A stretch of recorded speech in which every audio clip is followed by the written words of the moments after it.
శాంతి జలములు, PSK power seeds for eternal life. Back to basics.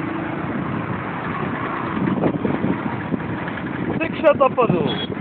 ఆయన మాట్లాడిన తరువాత ఒక పరిసయ్యుడు, మా ఇంట్లో భోజనానికి రండి అంటూ యేసును ఆహ్వానించాడు. ఆయన వెళ్ళి పంక్తిలో కూర్చున్నాడు. యేసు భోజనానికి ముందు స్నానం చేయకపోవడం చూసి ఆ పరిసయ్యుడు ఆశ్చర్యపోయాడు.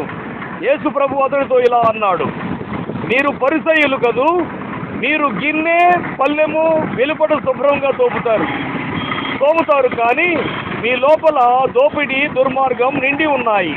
మూఢులారా, వెలుపటిది చేసిన వాడు లోపటిది కూడా చేశాడు కదా. మీ లోపల ఉండేవి దేవునికి అర్పిస్తే మీకున్నవన్నీ శుభ్రం అయినట్టే. పరిసయ్యులారా, మీకు శిక్ష తప్పదు. పుదీనా, తదాప మొదలైన ఆకుకూరల్లో 10వ భాగం సమర్పిస్తారు, కానీ న్యాయము, దేవుని ప్రేమ నిర్లక్ష్యం చేస్తారు.